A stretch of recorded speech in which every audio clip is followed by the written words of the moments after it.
Hi, everyone. Good evening. Welcome officially to our next Zoom Cafe to honor kinship families. My name is Madeline Jones, and I'm an Assistant Director of Program Services with the Children's Services Council. And tonight, it is my honor and privilege to introduce our guest speaker, which is Kathleen Banya. And Kathy was one of the original, if the original attorney for the Kinship Project with Legal Aid so many years ago. And CSC has been privileged to fund services for kinship families for many years. And Kathy has just been a true advocate and champion for kinship families since the very beginning.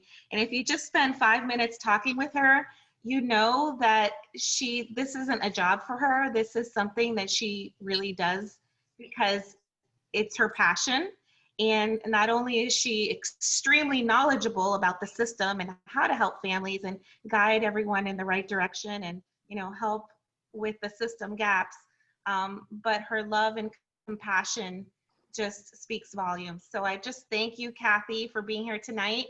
And I hope you all will enjoy her presentation, which I know you will. So enjoy. Thank you. Thanks, Maddie. I appreciate it. You're awesome. And Cynthia will be running the share video, which is what you see on the screen right now, which is CSC Kinship Care Zoom Cafe. This will be sent to everybody via the chat feature. So if you are not familiar with Zoom, if you move your cursor down to the bottom of the screen, you will see a menu comes up that says chat. At some point during tonight, Cynthia will forward this particular written packet to you, and you'll be able to download it to your computer or to your phone so that you'll have this information for your reference at future dates. I'm not going to read through it per se, but I am going to spend a very quick 10 minutes here talking about the legal issues, and then we're going to get into some examples of how this could affect your family dynamics so that we can address the other issues that might come up with a kinship family. So what is a kinship family? For me, a kinship family is anything that's outside of, and we're going to be on page 3, Cynthia, anything that's outside of a mom and dad relationship. That's what I consider a kinship family. Kinship are those people who are standing in and taking care of a child where a parent is not able to do so. So what does that mean? It means that when somebody drops their child off to you and you're like, hey, what can I do to help? And somebody says, yes, please help me. You're all of a sudden, as the caregiver, trying to figure out what is it that I can do, and what do I need to be able to do the job for the child. So there's a couple of legal options that are available that you'll see here on page 3.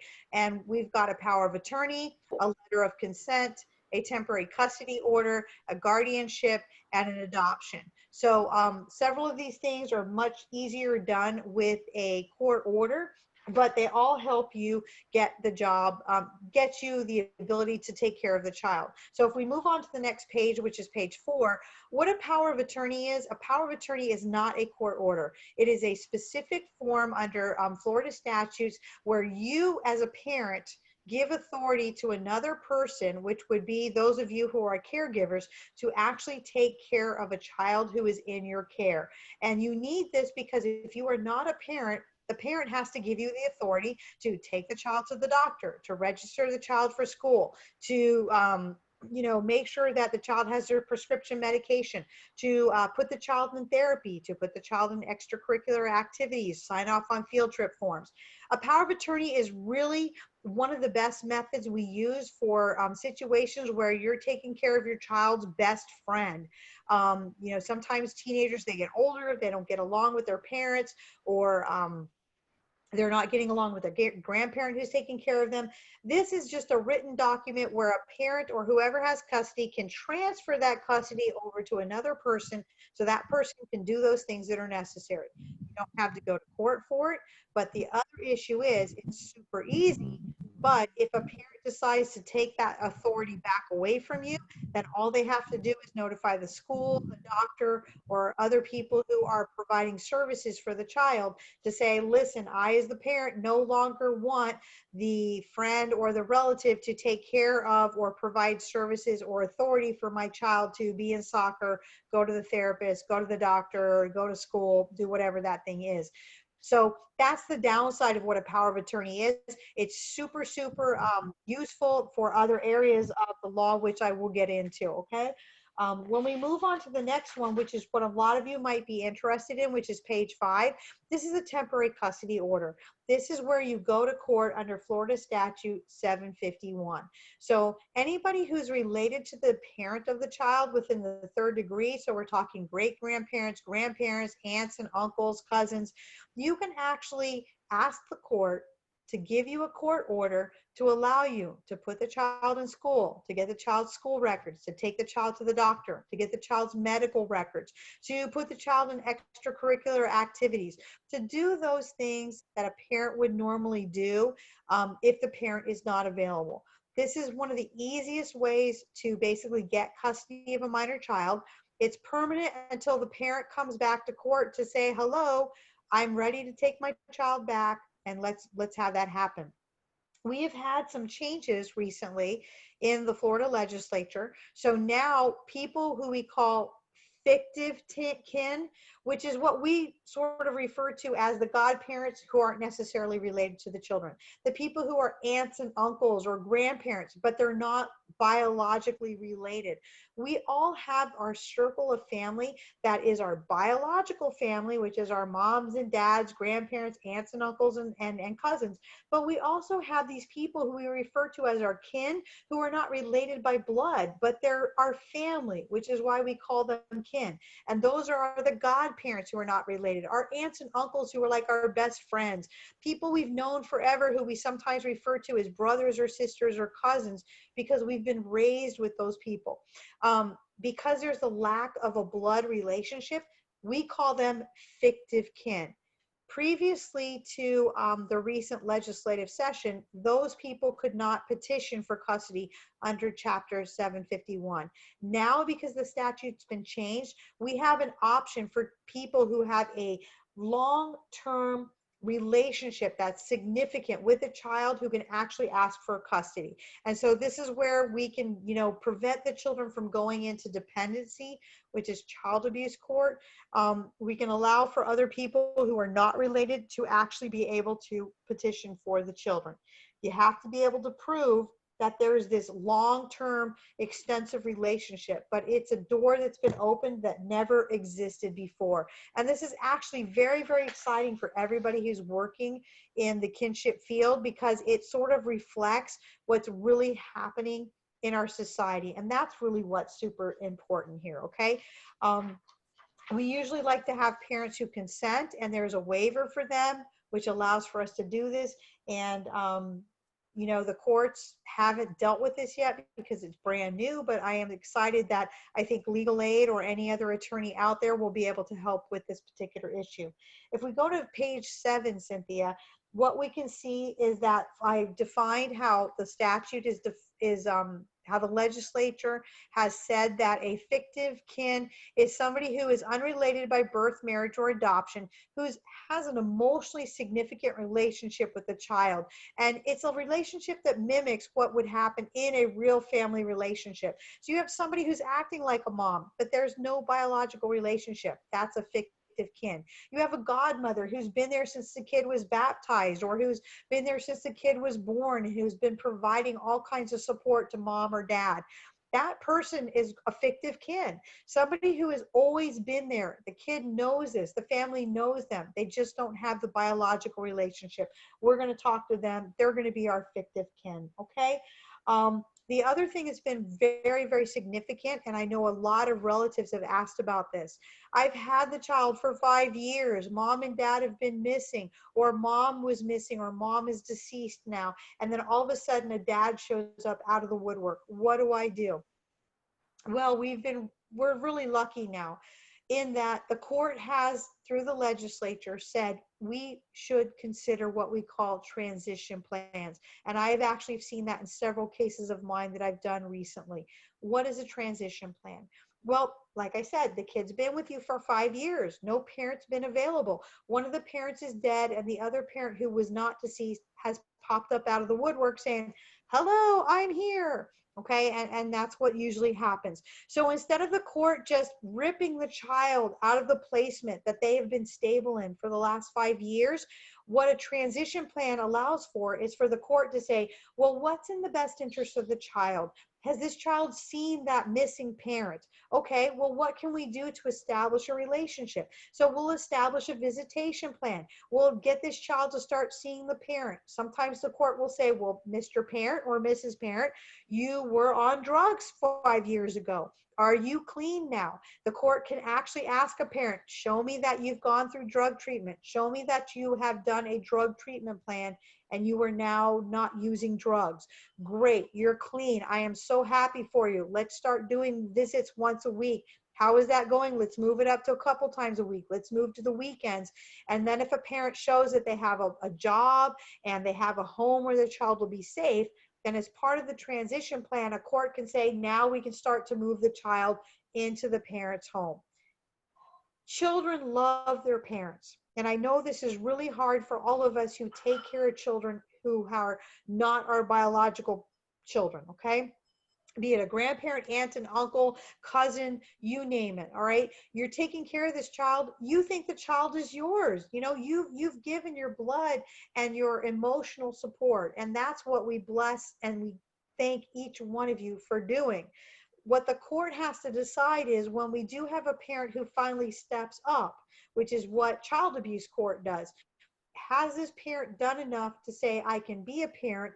And how do we allow this parent to be back into the child's life without causing a problem? That's what this transition's about. And I think it's very significant that the Florida legislature recognized that and gave all of our judges this ability to use this transition tool. So that way we're not just ripping children out of a home that they knew. We're allowing for this nice, smooth transition to make sure the child's going to be able to cope with that.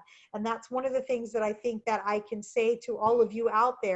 If a parent does show up, we don't have to worry, hopefully, about the child being ripped from you. We can say the child has a bond to you, and how do we incorporate the parent back into the child's life, and how can we do it without freaking the child out and making sure it's safe?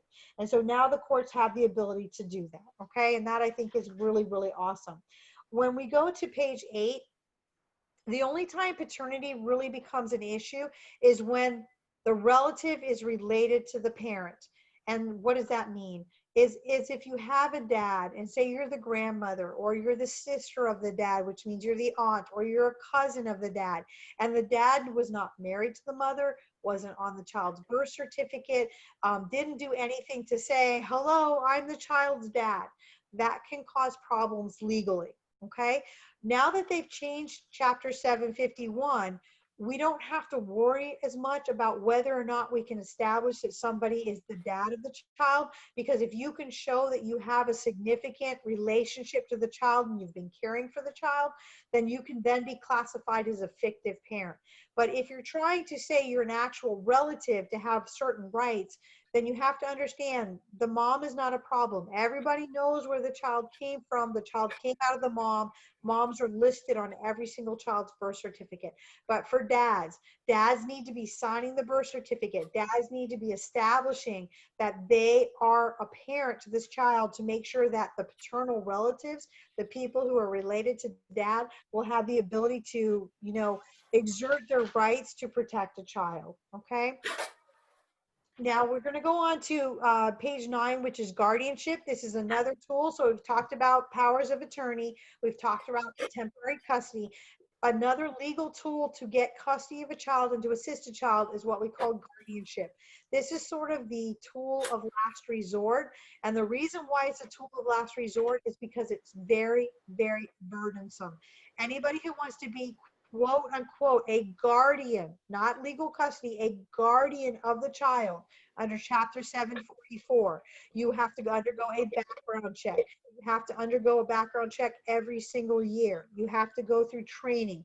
If the child has inherited money, which is anything over $15,000, you will have to have a court review that money and to do an accounting every single year. This is also relevant to those people who are maybe fictive kin and want to be the guardian of the child because the child has inherited money or property. You will have to undergo the court monitoring what happens in this case until the child turns 18. So we only turn to guardianship when there's no other choice and the child has inherited money, or say there was a lawsuit because there was a car accident and mom or dad died. And so now we have a wrongful death suit, or a parent was injured at the workplace and we have a wrongful death lawsuit. Somebody is going to have to become a guardian of the child under Chapter 744, and that's where that comes into place. So, you know, if you're in a situation where their life was taken, they've died unexpectedly, they died in a car accident, they died at work, then we're looking at a guardianship, because the court is going to need somebody to be the keeper of the money, and the court's going to be the one that says, yes, you can have the money, or no, you can't have the money to help take care of the child. So I just want to make sure everybody is aware of that. We're going to move on to the next one, which is the last option for people who are taking care of a child. It's page 10. And this one's very significant because adoption will allow for certain things to be able to happen. Adoption is very permanent. We only turn to adoption if there's no other way to really maintain what needs to be able to maintain and leave a door open for a parent. So when does this happen? Parent's been missing for 5 years. And I use 5 years loosely, but let's say, you know, a grandmother or grandfather, his born aunt or an uncle, has been caring for the child since birth, and mom and dad have just been missing. They had a drug problem. They just took off. This child now depends on the relative or the non-relative who's caring for the child. And it's going to be a detriment to the child not to have a permanent solution. Adoption is a permanent solution. It becomes very, very significant when we start looking at whether or not the caregiver has disability benefits that are coming into them, or whether or not the relative or the non-relative is starting to reach retirement age. So what do I mean by that? Adoption becomes very important. Say we have a grandmother or an aunt or an uncle who are over 60 and they're starting to reach the age where they can claim their Social Security benefits, okay? Which means you've been working your whole life, you're looking forward to retirement, you thought you were going to be able to cruise for the next 10 years, and no, you have a child you're now going to take care of. But you don't have to work because you've worked your whole life and now you have a Social Security retirement benefit. When you adopt a minor child, you will not only get your Social Security benefit, but you will also get a stipend. I call it a stipend, but it's a payment off of your Social Security benefit to help you take care of the child. So for an example, let's say you're going to retire and your Social Security benefit as a retiree based off of your work income is $2,000 a month, okay? You've worked your whole life, you're going to get $2,000 a month to help you retire. If you have a child who you're taking care of that's not your child, or if it was your child, if you adopt that child and now it becomes legally your child, in addition to the $2,000 a month you would receive, Social Security would give you an additional amount on top of your $2,000 to take care of the child or children in your care. It's roughly around 50%. I don't work for the government. It's just an estimate. So in addition to your $2,000 a month for you, that's your benefit, a caregiver who's adopted a minor child when they retired could get anywhere between, you know, $700 to $1,000 extra a month on top of their $2,000 to help take care of the child. That's significant when you're trying to figure out how you're going to raise a minor child on your own and you're not going to work anymore. That's why adoption is important. Adoption also becomes important when you have a pension benefit that might be available to you, because certain pensions want you to adopt the child to say this is your child, and then they'll give you extra money. The military is very, very big on this. If somebody was in the military and they have benefits because they're retiring or they're disabled, if you have a minor child, you will be eligible under whichever military program, and they're all different. So if the military applies to you, it is very important that you contact your military branch and you go through whatever process they need you to go through, whether it's the Air Force, Army, Marines, Navy, or Coast Guard, and they're all different. It's not one size fits all, okay? If you have adopted the child and that child is legally your responsibility, you would provide the court orders to your military branch, and then they would let you know what health benefits would be available for that child and what monetary benefit you will receive for that child that you're responsible for if you're receiving your military benefit. Adoption is really important for those caregivers that have that issue. The other issue that comes up, the child's been with you for a while, 5, 6, 7 years, something happens and the caregiver becomes disabled. And when I say disabled, it means you've had an injury, or you've had, a heart attack, or there's a mental issue that prevents you, anxiety or stress, or some other issue that prevents you from being able to work. If you have a work history and you're going to receive Social Security disability benefit because you have worked and paid into the system, 9 times out of 10, you need to adopt a minor child in order to get the stipend that I talked about with Social Security. So what does that mean? Let's say you're going to be disabled and you're going to get $1,500 a month based on your work history as an adult. You're no longer able to work. You're not old enough to retire. You're in your 50s, you're in your 40s, but you can't work anymore because you've paid into the system. If you're declared disabled by the government, the federal government, you're going to get your $1,500 check a month to basically pay for you. And this is an example. So if we use the same example that we did for Social Security retirement, 9 times out of 10, what you would get for the minor children as a whole is about half. All right. Again, that's an estimate. That's not an exact science. So that would be approximately $750. If it's just one child, it would be the $750 or whatever Social Security disability says you'd be entitled to. They would give that to you on top of your disability benefit. If you have 2 children, what they do is they'll say, this is the amount we're going to give you. Again, example, $750, and then they divide it between the 2 children.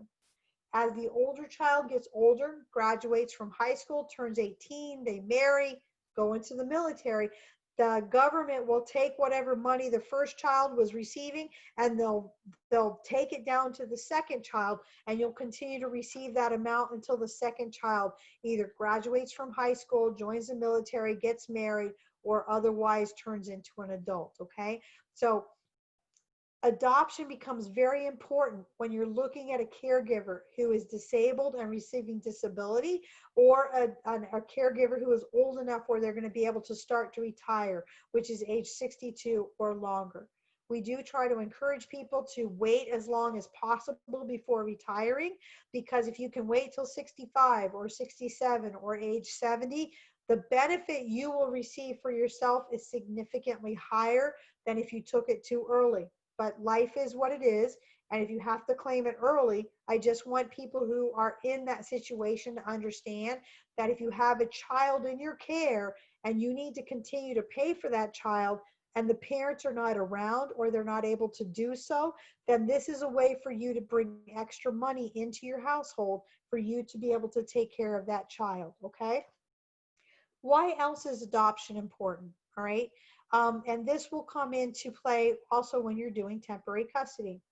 A lot of us are not single parents. Some of us are.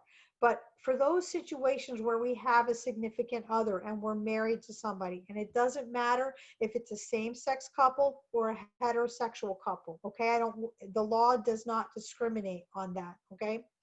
If you are married and you get temporary custody, if the person who is related to the minor child dies, your spouse will continue to be able to care for that child and will not have to do anything extra. I can't tell you how many times I've seen a grandma and a grandpa, and only the grandma is related to the minor child. And grandma was the one that got temporary custody. And grandpa's been around for, for 15 years with this kid. And he's got a couple more years to go through high school. Grandma gets sick, grandma dies. Grandpa's still caring for the child, but because grandpa's not related and he was never on the temporary custody order, all of a sudden grandpa is a non-relative and you're going to have to refile your paperwork in order for grandpa to be able to legally take care of the minor child. That can be very, very difficult. Okay, let's say you have a married couple. We'll use grandma and grandpa again. And let's say grandma is older than grandpa, and grandma's the one who's related to the minor child, okay? And grandma is over 62 or she's over 65. And grandma's like, I've worked my whole life. I can retire. I'm going to get, whatever my Social Security benefit is a month. Let's say it's $1,500 a month. Because grandma adopted the minor child, grandma's going to get her retirement benefit of $1,500 a month. Grandma's going to get extra money to take care of the child. Let's say it's $750 a month. So grandma's getting almost $2,300 a month into the family to take care of the minor child. Her husband, who she's been married to forever, did not adopt the child when grandma adopted the child. Grandma dies. All of a sudden, grandpa, who's not biologically grandpa, but who had been married to grandma and this child saw as that legal relationship, grandpa will lose out on the dependent benefit that grandma was receiving for that minor child, which means grandpa is all of a sudden trying to figure out, how do I take care of this child monetarily, because grandma is now deceased and I didn't adopt the child at the same time. So how do we prevent these kinds of gaps in care? If the child's been with you for a long time and you've been with your significant other for a long time, you might want to think about, what do I do as the caregiver that's going to protect the other person who's helping me care for the child and the child? So in the case of my grandma and my grandpa, where grandma's the one who was related, grandma was the one who's retired, and I switched it on purpose because it's always the grandfather who's older. So grandma's the one who's older this time around. If grandma and grandpa had adopted this child, then when grandmother dies, grandpa will still be entitled to survivor benefit, because when you adopt the child, that's your child. So there will be a death benefit that will be eligible. And since grandma had a work history, whatever benefit she had earned, that's going to transfer over to grandpa to continue to take care of the benefit. Let's say grandma had a pension. A lot of workers, employers, when you have a dependent child, will allow for certain amounts of money to transfer from the relative, from the grandmother, the mom and dad, onto the child. And that helps the second person take care of the child. So it's really important to think about the long-term effects of, okay, mom and dad say they're going to get their act together. We're doing temporary custody right now. And what's happening? 3, 5, 7 years down the road, mom and dad still haven't stepped into the shoes of a parent. They're either there or they're not providing any support. There's no money that they're providing. They're just not doing what we need them to do to take care of a child. A lot of times what I like to tell the court is, we can't hit pause on a child. They need to eat every day. They need to have a bed every day. They need somebody helping them go to school every day. They need somebody who's reading them a story every day. They have to be able to take a bath every day. They've got to eat. When a parent's not there every day to do that stuff, then the parent's not doing their job. And we need the relatives who are doing that job to have the tools that are necessary to continue doing that, so this child has a future and they don't end up in our dependency system and they don't end up in foster care. So when a parent is missing for that long of a time and one of the relatives caring for the child is saying, I need to adopt, then the relative needs to take a step and say, how long have I been with the other person in my relationship? Are they One, am I married to them? Because you have to be married. And I don't care if it's same sex or opposite sex. You got to have that legal marriage thing, and that's okay. Is that other person invested in the benefit or in the future of my child? And if they are, then when you're looking at adoption, you really are encouraged to make sure both people do it, because that will prevent the heartache that we see um, when somebody gets sick unexpectedly and somebody passes unexpectedly. You do not want to be the non-relative who misses out on the benefits that will help you take care of these children who you've taken into your home, okay? And that's a really big thing that we look at when we're doing adoption. If you're on disability, you know, I've seen a couple of cases, and they are the exception, where somebody who's on a disability benefit will actually get payment for the minor child in their home without adopting. Again, it's the exception. It depends on whoever's processing your case at Social Security Administration. And you get the wrong person who follows the rules, and you're out. You have to adopt, okay? Um, Everybody always says, hey, I'm getting Social Security disability, and why am I not getting a benefit for the child?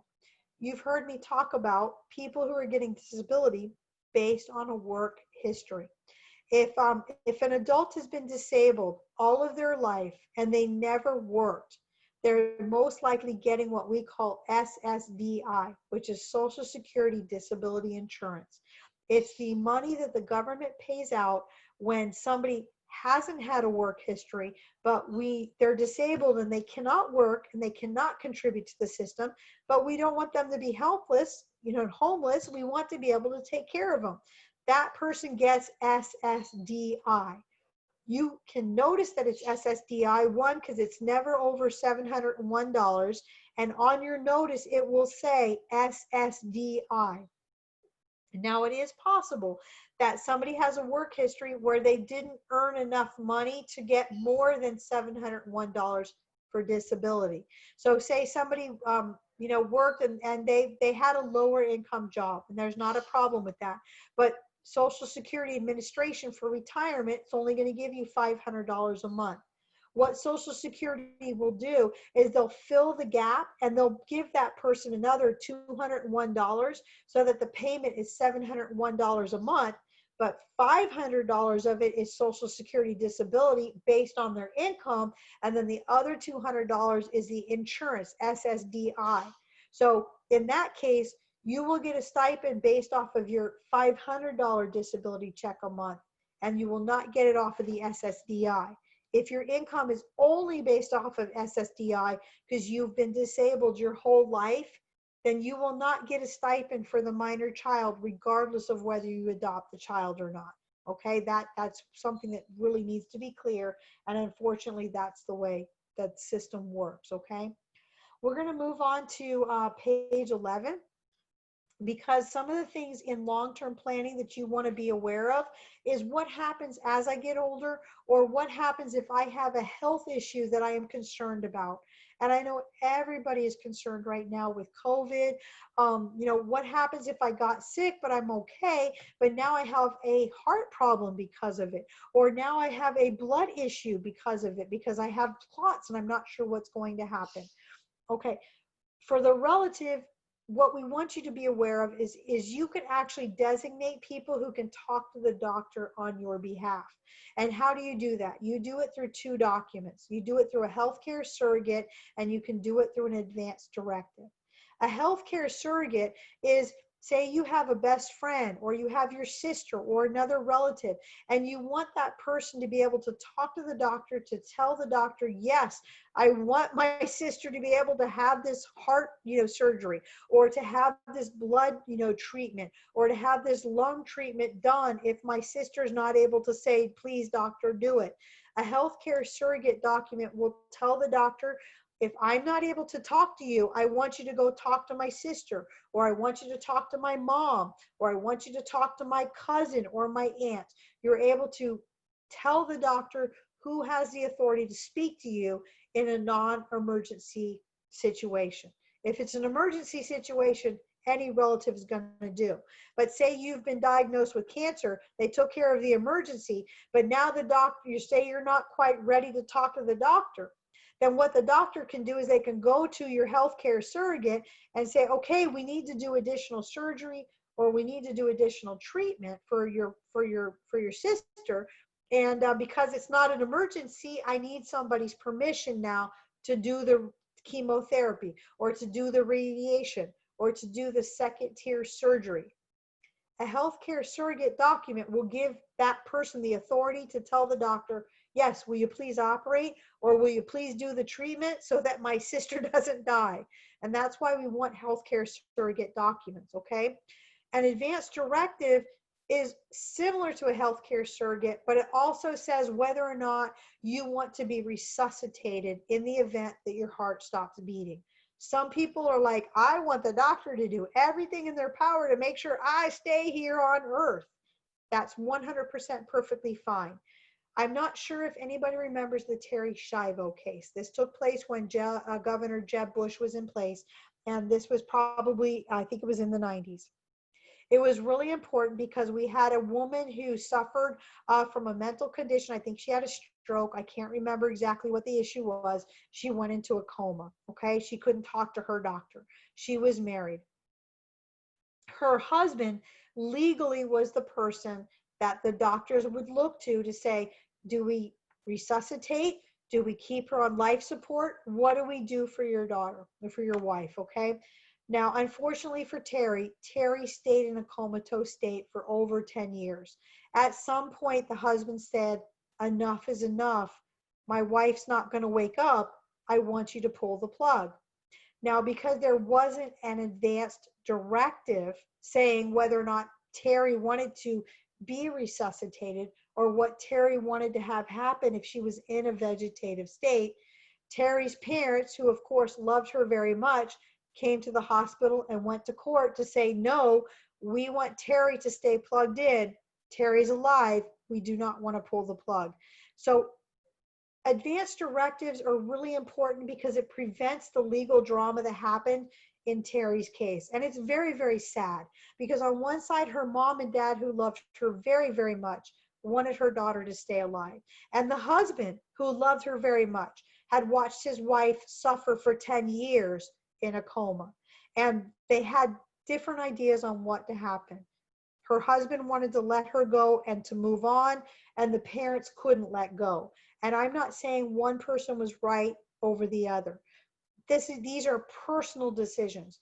The problem occurs when you don't have an advanced directive about what you want to have happen in that kind of scenario. Your relatives are going to be fighting at each other. And so an advanced directive prevents that. You're putting out there this big billboard. Hey, husband, wife, parents, either keep me plugged in or don't keep me plugged in. That's your choice. And that's why advanced directive is super important, okay? A will is our next thing. What is a will? A will is I want all my stuff to go to wherever. If you don't have a will, basically what happens is your mom and dad, your spouse, your brothers and sisters, your aunts and uncles, everybody's going to fight about your stuff. And then the sad thing is, instead of worrying about what happened to you, everybody's trying to figure out who gets the jewelry, who gets the house, who gets the car, who gets the picture album, who gets the knickknack that came from the great grandmother. We can laugh about this stuff now, but when it happens, oh my goodness, this becomes like, I want that last piece of my relative who just died, and everybody's missing and they're hurting. And so a will helps you as the person who's not going to be there anymore to say, I want my niece to have this necklace from the grandmother. I want my husband to have the house. I want my children to have this little bit of money that I've set aside. So it's just really something to think about, that you want to make sure that you have a will. Now, let's say you have adopted your child, your grandchild, your niece, your nephew, whatever, and you're the caregiver now, but you're a little older, all right? And in these times of COVID, let's say you're not older, you're 40, you're 50, we should all have wills. You know, I waited 17 years into my marriage before I did a will with my husband. Thank God nothing happened, and I'm a lawyer. Why did I wait? Because we all wait. None of us want to think about what happens when we're not here. So my job as a lawyer is to tell you, let's not wait. I have to deal with what happens when we wait. Okay. So you have adopted your grandchild, and your spouse has passed on and you're the only person that's left. You have friends who will take care of, because you have no other relatives who will take care of the child. In a will, you can designate, I want my best friend to take care of the child. That helps. Okay. You can put in there why mom and dad's not appropriate. They've been missing for 15 years or missing for 10 years. The other thing, though, is you want to make sure who you're asking to take care of this child, one, will do it. And two, if they're a non-relative, that person needs to understand they're going to have to file for a guardianship, or now that the law has changed, a temporary custody. And you want to make sure that person's going to do it. So there's continuity of care. So there's no limbo. We want to know what's going to happen in case, the bad stuff takes place. And that's the thing that's not good. Which brings me to one of my next things, which is a power of attorney. Okay. As we get older, sometimes things happen. A power of attorney is a really good thing if we want to provide temporary support. But let's say you're older, or you have a medical condition. I have a bad heart. I'm in my mid 50s, but the doc says it's not good. I want to make sure that I give somebody the authority to not only take care of the child, but maybe to take care of my personal issues, my bills, my bank account, the money that comes in because I'm on disability or I'm on a pension. I want stuff to be able to move forward in case my heart gives out and I end up in the hospital and I'm not able to pay my rent. A power of attorney will allow you to do that. Okay, you can designate somebody. If something happens and you come out of the hospital and you're not the same as you were when you went into the hospital, a power of attorney will allow whoever you have designated to take care of your affairs to continue to do so until the day you die. There's a flip side to this, though. You need to make sure that whoever you choose to have a power of attorney over you is trustworthy, because there's no date you can put into a power of attorney that says this goes into effect when I'm no longer able to make my own decisions. When you sign a power of attorney because you're getting older, or you find you're forgetting stuff, or things are just not where you place them at, or the doctor has diagnosed you with, hey, you've got early onset dementia or early onset Alzheimer's, and maybe 5 years from now, you're not going to be able to remember stuff. You sign a power of attorney today, that person has the authority today to take care of your stuff. It also means that person has the authority to not act appropriately with your stuff. So you want to make sure that whoever you designate to take care of you is going to be somebody that you can actually depend on, okay? The last thing I wanted to make sure that we covered here is, what do I do if I'm on disability or I'm on my retirement and I've adopted my grandchild and it's not enough money? Can I apply for food stamps? What's going to go on here? Well, when you apply for food stamps, it's important to understand that DCF looks at the family as a whole. So let's say grandma or grandpa or aunt or uncle, you were an engineer or you were in business and you made a lot of money and your Social Security disability is like $2,000-$3,000 a month. Okay, you probably are not going to be eligible for food stamps because your income is too high. Unless you adopted like 5 kids, you're not going to get food stamps. Does that mean you're not entitled to benefits? No. It means that instead of asking for food stamps as a family, maybe you want to ask for cash assistance for the children, okay? When the Department of Children and Families looks at your application, they're going to look at what is the income of each child. And if the children don't have income, then they will be eligible for cash assistance.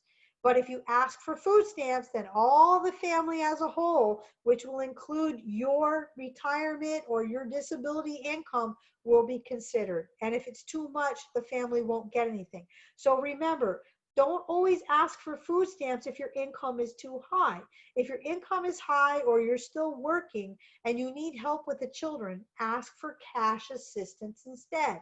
If the child is not receiving disability of their own, or if the child's not receiving a death benefit because a parent has passed and that child has a zero income, then you will be eligible for cash assistance for that child. So you have to choose either one or the other. It's either the family as a whole is going to qualify for food stamps, or if I make too much money, I don't ask for food stamps, I ask for cash assistance, and the department will determine whether or not the children and you are eligible for cash assistance for each family. Okay, that's really, really important.